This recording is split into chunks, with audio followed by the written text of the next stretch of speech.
life? And it's a very nice question. It's very nice that they have a sense of the practice is relevant for their life. Maybe what happens in meditation shouldn't just stay in meditation, but should somehow spread into the rest of their lives. And there's all kinds of things that could be said in response to that question. Maybe everything we ever teach is in response to that question in some way or other. And we could say things like, meditate every day, or practice meditation as you are, not meditation, but be mindful of your speech as you speak. That if you want to really have, supercharge your everyday practice in daily life, pay careful attention to why you say what you're going to say. And you'll learn a lot about yourself, and you'll learn how to be present in a much clearer way. Or it might be as simple as if you're driving a car, or if you're on the bus or a train, that don't do anything else, but just sit there and collect yourself. Be really present for that experience. Don't read a book if you're driving on the bus, or don't listen to the radio or a podcast, and just really be there, the simplicity of driving. And so you're beginning to kind of bring that sense of presence into your life rather than constantly multitasking or doing two things or something. Or a person might say, you should practice the precepts. Try to be ethical. And ethical life will help, bring it in and open up all kinds of important things. So a person could say that. And another thing that, in response to the question of how do I bring my practice into my daily life, into my life, is to say, well, it's a nice question, but it's not really the best question. A better question is, how do you bring your daily life into your practice? So rather than putting the onus on your practice, your poor practice, you have to kind of somehow muster it up or adapt it or change it or apply it and do this work of practice so it fits into your everyday life. Instead, how do you fit your life into your practice means how you are when you're practicing, the state of practice, the state of presence, integrity, wholeness that comes with practice. That actually is the center of gravity. That's actually what has priority. That's what's most important. Your daily life is, it's just a hodgepodge of all kinds of things. But we tend to prioritize it because we have a lot of desires and a lot of things we want, a lot of protection we want, all kinds of things we want in our daily life. And sometimes we prioritize it, and it makes some sense. But I think what I see with people who've practiced for some time and really gotten into the practice, the things it gets reversed, and what's most central to them is the experience of being alive that comes out of the practice. Sense of integrity, wholeness, the way of connecting to the world, the way of being is so important that they don't want to compromise that for anything that's going on in the world. And that's a radical thing to say. Not to compromise the state of your mind, your heart, state of being that you have in practice for anything going on in the world. In a way that maybe not quite as radical as that is to say that there's no benefit you can do the world that requires you to sacrifice your inner peace and well-being. There's certainly a lot of benefit we can do to the world and things we should take care of in the world, for sure. It's not saying we shouldn't do those, just sit and meditate and smile. But none of that requires us to sacrifice peace, well-being, happiness here. Just didn't say it again. Still another way. Why should you suffer so that other people don't suffer? Why are you more important? Are you less important than anybody else? It isn't that Buddhism is selfish, that you're supposed to just take care of yourself, but you're not supposed to discount yourself. Your well-being is just as important as any other individual's well-being. And there's no need to sacrifice what's here. It's possible to take care of the world and other people with this presence, this experience, this freedom that's found here. So as practice develops for people, there are some people then who turn that question around. And they ask the question, how do I fit my life into my practice? So both questions are good, but I kind of like the second one, especially since the people tend to ask the first one. And my job is to try to give you different perspectives. And so I would like to give a little different perspective for all this kind of similar thing. Rather than bringing your practice into your daily life, make your daily life, turn your daily life, how you are in daily life, into something that your practice wants to enter. Make yourself in daily life a kind of person, live a kind of life where your practice will naturally flow into it and fill it.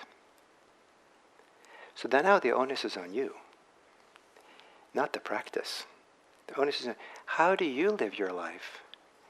How do you conduct yourself in your life so that there's space, there's time, there's goodness, there's a kind of way of being that whatever is happening in meditation, whatever's opening up for you in practice, it just wants to go there. It just like feels so welcomed. It feels like this is the best place to go. It's just ready to fill you. How do you make yourself so who you are welcomes the practice? Now we're talking about getting into hard work. The practice will take care of itself into your life if you begin to adjust your life. Now this kind of involves, among other things, it involves a change of behavior and a change of attitude. And some people don't want to change their behavior. And the question that, how do I bring my practice into my daily life, literally for some people means, how do I do it all, and maybe even more, running around, being busy, doing everything that has to be done, more this and more that, and racing between one thing and another. And how do I bring my practice into that so that I can be centered, calm, whole, so I can be free? Perhaps the answer is you can't. If you're running around greedy or wanting or trying to do so much, that's operating from the very principle, the very way of being that the practice is supposed to free us from. So to try to get everything, some people want to have everything, and you can't. One of the wise ways of living for some of us, we live in a society, for some of us who are pretty privileged, we live in a society, we have a lot of choices. And we have a lot of messages about what we should be doing. Whether it's obligations to save the world, whether it's to explore more recreational opportunities, whether it's to do more spiritual practices. You know it's un-Buddhist to do too much Buddhism? If what that means, you're just doing more and more and more things, just getting busy. You know, I've known people who just get busy, go to this sitting group and read this book and do that practice and then do that practice and then go to that teacher. And they're just like racing around, filling themselves more and more and more with Buddhism.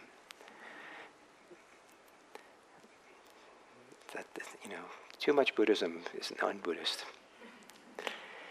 So the idea is so sometimes we have to change our behavior. And that's hard, because sometimes the demands of the world, sometimes all the authority of things that should be done, all the wonderful and important good things that we can do, all the good intentions we have and all that, is just literally too many things. It just, you can't just kind of try to fill your day with all the possible good things that's available you can do, the helpful things for the world. A wise life doesn't try to fill everything that we can possibly do, but does a fewer things so we could do it better. So that we do it in a way that the practice comes along. We're not out of breath. We're not racing from one thing and the other. So there's a little bit of time before and after we do something. to catch our breath, to pause, to have a cup of tea, to just be. And lo and behold, if you take that kind of time, or if you do things carefully, which in my mind means you just do one thing at a time, then the practice wants to come into that. If your practice is strong, it'll just show up for you. And you'll find that you're present, you're sensitive to how you get caught and how you're free, and there'll be a prioritization for being free rather than caught up in your things. You'll feel and notice when you're being mean, and what it's like to be compassionate and caring, and your system will want to go towards being caring and compassionate. It's a lot of work to be mean.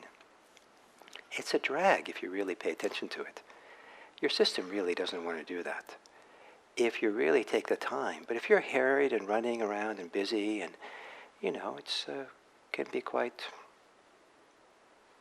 seemingly quite satisfied to be mean on the fly.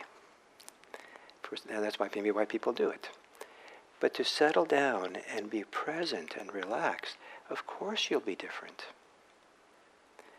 So sometimes a wise life means to look at your life and change your behavior. Stop trying to do so many things. Try filling everything. Stop trying to race through things so you can get to the next thing. Stop maybe some of the multitasking that goes on. Sometimes maybe maybe it's fine to do 2 or 3 things at once. It's not like necessarily a sin to do that. But if the question is, and this is the big if, this is the conditional background for this, what I'm talking about. If what you want is to have your practice in your daily life, or your practice flow into your daily life, inform your daily life, if that's what you really want to do, that comes at a cost. That has certain requirements, has certain things and one of that is changing your behavior, changing how you live your life to some degree. And perhaps doing fewer things, but allowing the practice to fill what you do brings a much greater treasure to your life than all the pleasure of doing many things, all the gratification of getting all kinds of worldly success. Worldly success, doing a lot of things, in a sense, is kind of only skin deep. But if how you are from the inside out is where your satisfaction comes, where your inspiration comes, then, that's a treasure that not only you carry with you, but becomes a gift to other people.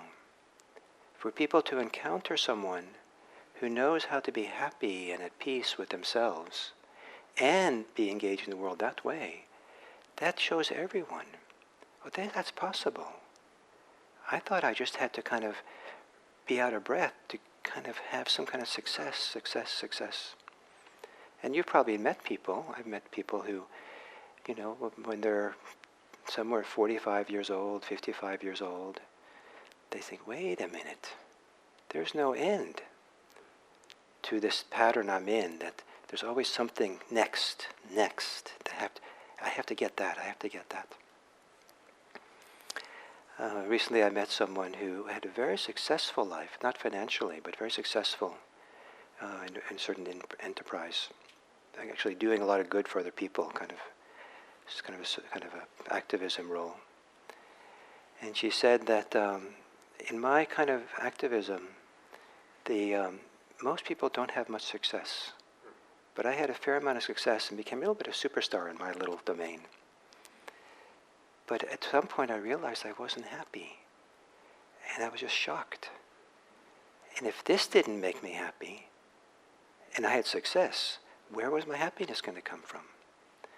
So she took a whole break for many years in her life to do practice. And after doing practice some years, she went back and was of service in a very different way. So behavioral change. How do we make ourselves so that our practice is welcomed into the space.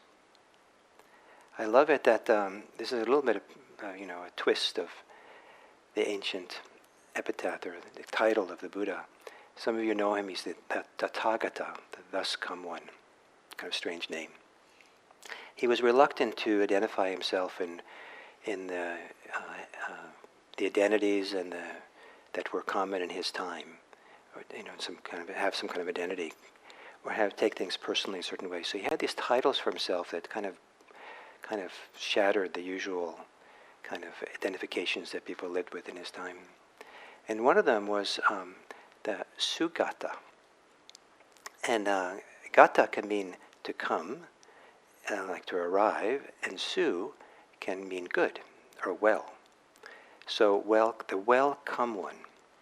So the little twist I like at it, the Buddha is the welcoming one. And so we're supposed to become the welcoming ones too. And so that's a change of attitude. How do we become the welcoming one? How do we become the one who welcomes, maybe first and foremost, welcomes ourselves?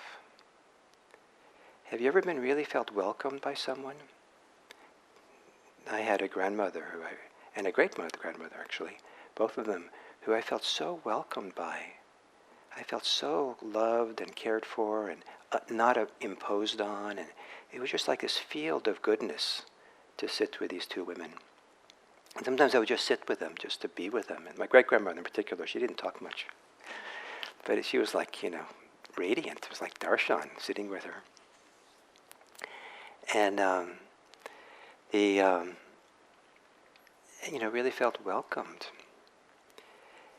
Maybe you've welcomed someone.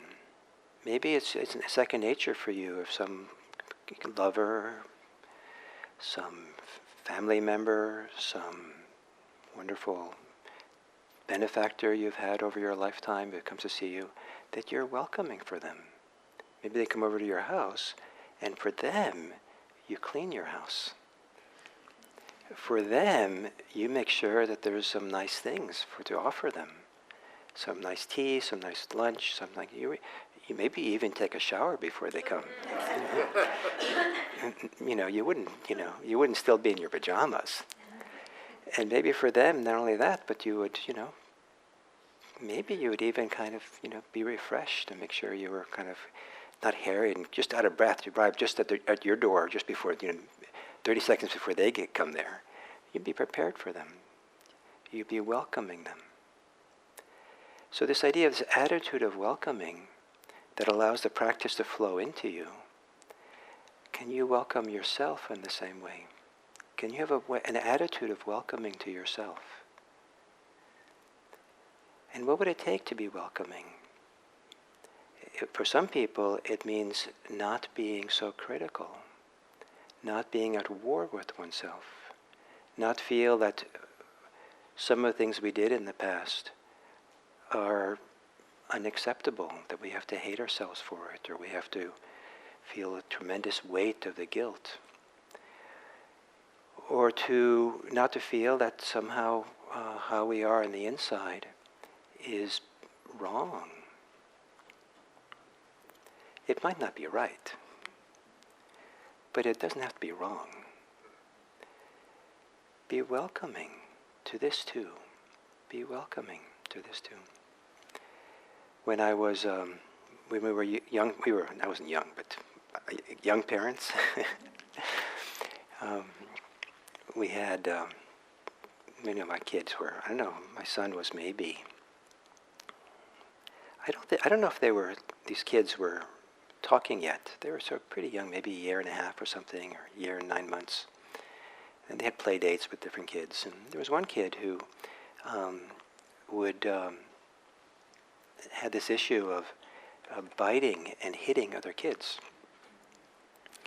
And so, we'd have play dates, but, I had to take this into account. And but the parents of this kid also were quite concerned about this. So they went to a therapist, a child therapist, and explained the behavior. And the child therapist said, whenever your son starts doing this, just love him. a lot. Go over there and hug him, love him. But we can't do that. It's going to be positive reinforcement for that behavior. You have to be strict or something. No, trust me. Just go and just love the kid. And sure enough, the behavior stopped quickly. It wasn't positive reinforcement for this kind of behavior. It actually was the very thing that healed it. Who knows exactly what the kid was trying to accomplish, needed to happen, what was sense of hurt or loneliness or being scared or something that the little kid had. But so the parents were welcoming in a certain kind of way. So what goes on, all of us have some kind of, I don't know what your favorite word is. I like foible. That seems kind of, the Buddha, in English at least, Buddha didn't seem to speak English, but if he spoke English and read his translations, he would say, we all have blemishes. So that's not so bad, right? Just a blemish. So we have all these blemishes. We kind of don't be so heavy with all these things that we have. In a certain way, be welcoming it, who you are and all of who you are. Not to give into it, because some of these things shouldn't be said and shouldn't be done. That comes inside of us, comes from us. But be welcoming it into our hearts, into our awareness, so maybe it can relax and settle.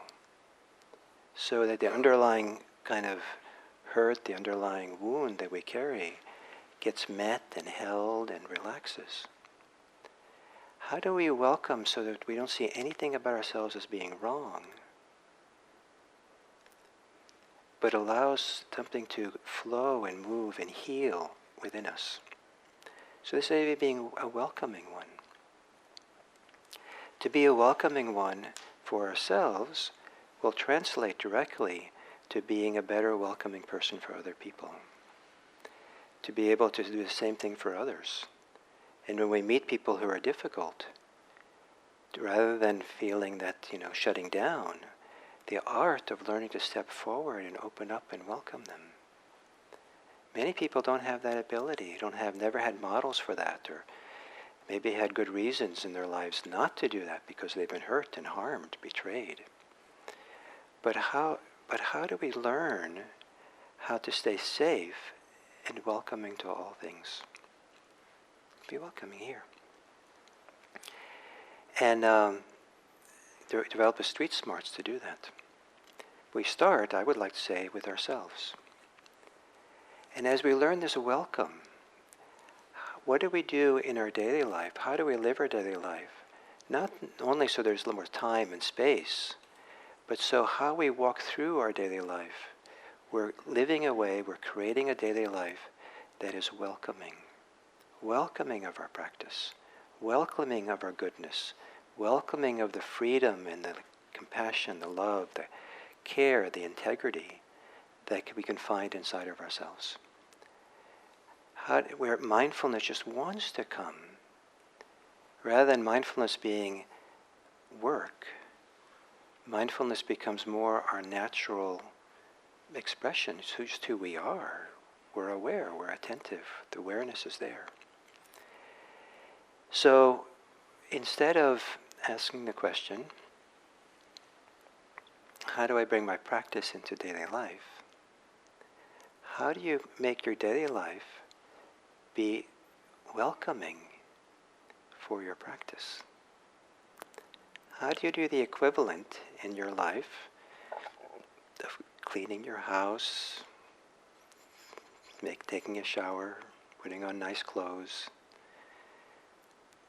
having a nice treat, nice tea or something, so that when your beloved comes, the beloved feels happy and contented and received and honored and respected. Maybe your beloved is your practice. And how do you prepare yourself, make yourself the kind of person that your practice wants to just come and relax and be with you? So this is a little different message than we usually get, I think, where the idea is to, we kind of depend on the practice to solve everything for us. And we don't want to have to be the one who has to do something, because that's the whole problem. We're always doing. And anyway, if I'm supposed to do something, it must mean that I'm wrong. It must be a judgment against me, and it's kind of like, so just do practice. Just practice. Be mindful. So you don't have to have burden of having to do anything. And if you have to do it, then you can fail, and then you can have expectations, and then someone's measuring you. So we say, don't do any of that. We say, just practice. Just be mindful. It's wise to give that advice, but it also is. It also shortchanges us. It doesn't give us the full picture of what's possible.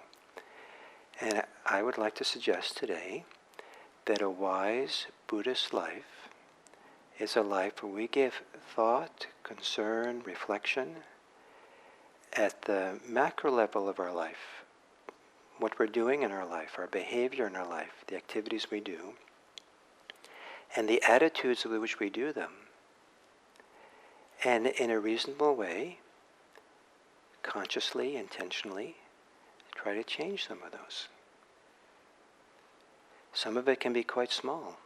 Maybe, like for example, maybe if you drive to work or take the bus to work, you actually leave 10 minutes before you have to. Or you take the earlier bus, if it's only 15 minutes. Just so you're not hurried. And so you have a feeling of ease and relaxation. And maybe you come to where you get off out of your car, out of your bus, and you come there, and it turns out it's a beautiful day and there's a rainbow. And rather than rushing and missing it, you take your time to take it in and feel the fresh air and look at the rainbow. And lo and behold, I feel kind of strange. What just happened? Oh, my practice showed up. I'm present. I'm aware. This is nice. Now I'm walking to work now, across the sidewalk or the parking lot, and I actually feel like I'm really here and feel the ground, and this is pretty cool. Usually I come to work and I don't even notice I'm in the parking lot because I'm already imagining I'm at my desk and taking care of things, whatever.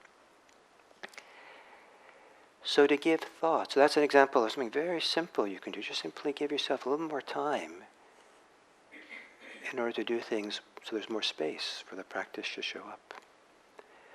Or maybe it's a change of attitude. And sometimes we think attitude is so deeply ingrained in us, we're so identified with it, we don't think we can change it. But we change our attitudes all the time for important things. If you go to someone's memorial service, chances are fairly well you step into the memorial space with a little different attitude than you were yesterday at the basketball game. You go to a basketball game, you kind of get into a different attitude. You take it on. You're cheering your team on or something. But you don't cheer people on at the memorial service. Not in that kind of way, at least. I was really struck by how my attitudes changed when I used to go into my kids' preschool. Especially if the preschool kids were napping. A couple of times I had occasion to go into the preschool when the kids were all sleeping. I mean, talk about sacred. That was like, wow. That was like, talk about pristine. Wow. Shh. Don't want to wake them up.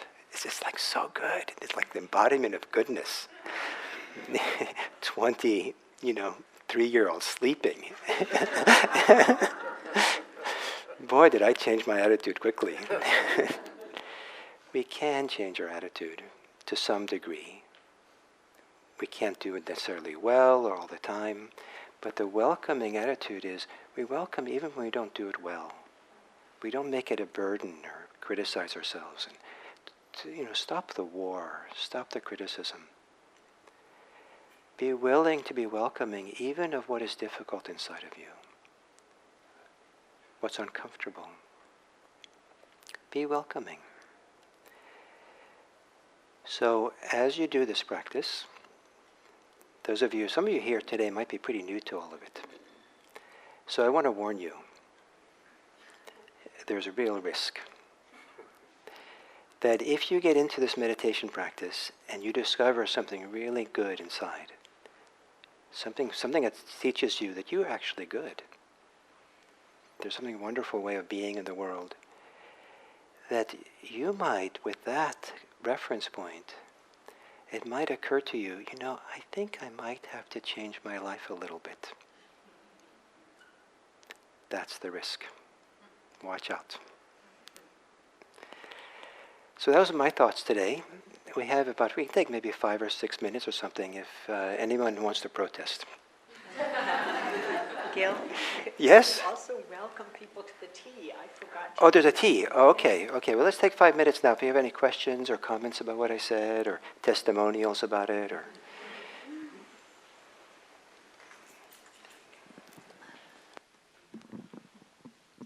Well, I have a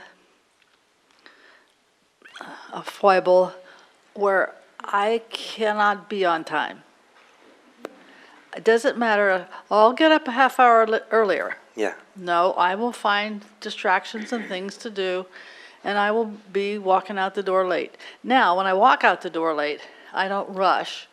I just continue my, oh, well, here I am kind of thing. But I don't know how you do that. So you mean that no matter how many things you have that day, whether you have just a few things or a lot of things, you procrastinate, you kind of take time, you don't actually show up on time. Yeah. Great. Do more. Okay. Schedule Could you explain yourself how I do that? Schedule more into your day, but schedule things which are not that important. So that, and schedule them in between the important things. And then you'll realize, oh, I don't have time for that one. It's okay. But using schedule books is actually a good thing to write. These calendar books. Write in a schedule of what you're going to do, and schedule things that are not that important. And maybe you do them, and it's nice to do, but maybe that protects you a little bit for your way.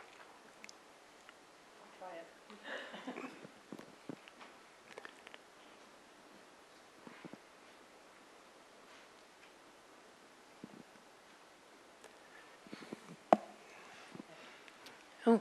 Go ahead. You go ahead first. Okay. Thank you. I really appreciated this. And as someone who was feeling very harried on my way yesterday, it's like really struck true. Do you have any guidance on how, for someone who does lead that very busy life, and as I think about, okay, what can I take out to give myself a little more room? Any guidance on a practice of like how to do that? When many things feel important. Yeah. So one of the things, a couple of things to say. One is, when there's a lot to do, some work. I used to be a fast order cook after I was in the Buddhist monastery. And I loved it. And, I'd have to be, I was spinning around in the kitchen. I had multiple meals kind of tracking at the same time. And I would leave the kitchen calmer and more centered than when I came, rather than harried. And so you don't have to do things slow. But don't hurry. You can be fast, but don't hurry. Never hurry. If you're ever hurrying, you're already lost. Figure out how to be fast if you need to be fast, but don't hurry. Hurry is an attitude. And but be fast. And then the idea of just doing one thing at a time is really powerful. Now, when I was a fast order cook, the one thing at a time was only cooking all those dishes. I wasn't listening to the radio or doing other things. So it was just kind of, I just gave myself over to the activity I had to do. And so if you can do one thing at a time, or just give yourself over completely to the activity you're doing, even if it's a lot of different things, just give yourself over just to do that. So you're not thinking about the future, the past so much. You're not, trying to get other things in, or, and nowadays, you're not going to check. Don't check your phone. Leave your phone in another room, so you're not even tempted, because that's a way of dividing up your, getting. So just doing one thing at a time. So maybe the last one. I really appreciated your bringing to mind your welcoming grandmothers and great-grandmother, and so that it brought to mind some people in my life that were that way, and to consider that towards our practice. And in my daily life, one of the opportunities I have over and over again is with my cat. And it is to make myself welcoming to my cat as my cat comes up to me, and we spend time together. And it is such a strong and deep experience. And so being able to take that essence and bring it towards how I welcome my practice, I appreciate the instructions. Nice. Imagine sitting down to meditate and greeting yourself in meditation the way your dog greets you. Wag your tail. Oh. Great. So thank you. So we have a few minutes before the usual ending, and we do have the tea, so you're all welcome to stay and socialize and talk. But as it's a tea, I'd like to ask maybe if you turn towards one or two people next to you and say hello, and maybe say just one simple good idea that you got from this talk for yourself, or some provocative, nice idea. And just share that with your partner, and you can go after that or stay for tea.